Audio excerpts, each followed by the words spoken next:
Selamat pagi, salam sejahtera dalam kasih Tuhan. Kiranya kemurahan dan berkat Tuhan selalu menyertai kita. Mari kita berdoa. Terpujilah namamu buat kebesaran dan kemuliaan-Mu yang dilimpahkan bagi kami melalui pertolongan, penjagaan, dan perlindungan Tuhan. Saatnya kami kembali mendengar dan merenungkan firman Tuhan. Mohon berkat-Mu dicurahkan bagi kami, agar hidup kami sesuai dengan kehendak dan rencana Tuhan. Dalam nama Tuhan Yesus. Amin. Amsal pasal yang ke-8 ayat 10 dan ayat yang ke-11. Terimalah didikanku lebih daripada perak, dan pengetahuan lebih daripada emas pilihan. Karena hikmat lebih berharga daripada permata, apapun yang diinginkan orang tidak dapat menyamainya.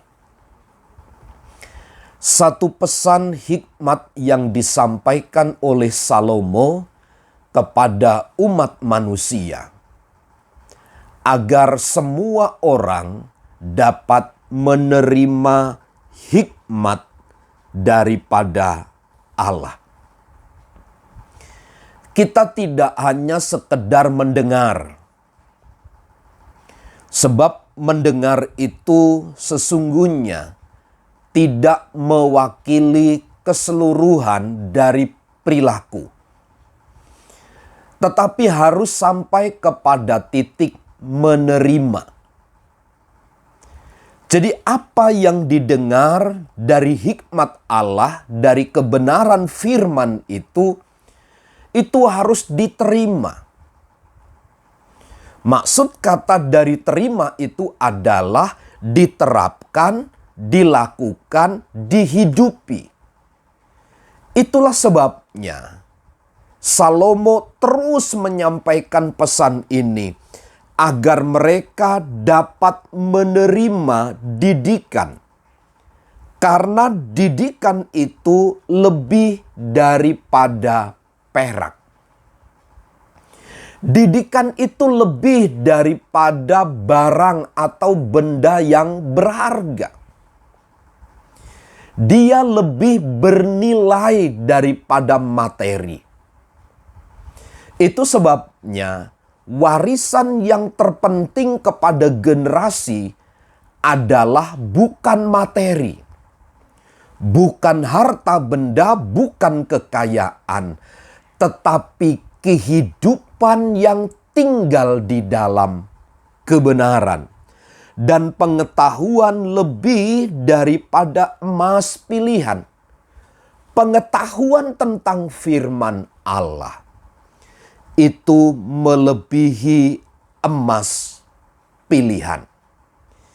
Artinya baik didikan maupun pengetahuan itu nilainya lebih daripada harta dan benda. Termasuk permata sekalipun. Termasuk perhiasan yang indah-indah sekalipun. Ketika kita menerima didikan dan menerima hikmat, kepandaian dari Allah itu, pengetahuan dari Allah, maka sesungguhnya kita telah mendapatkan segala-galanya.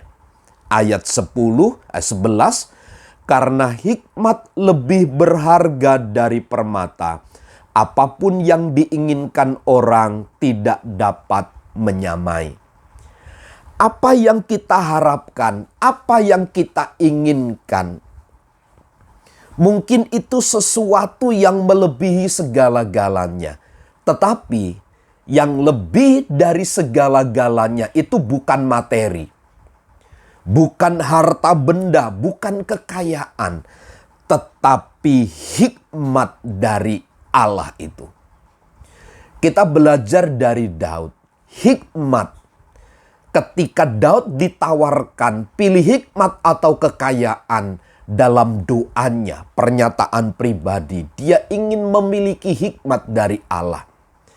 Tapi selanjutnya kita melihat dari hikmat itulah dia mendapatkan segala sesuatunya. Karenanya, menurut saya menjadi penting, mari kita menempatkan didikan, pengetahuan, hikmat itu lebih dari segala-galanya. Karena dari sanalah Tuhan melakukan segala yang terbaik kepada kita. Mari kita dasarkan hidup kepada firman Tuhan, karena hanya firman Tuhan menjadi sumber jawaban bagi kita. Selamat pagi, Tuhan memberkati.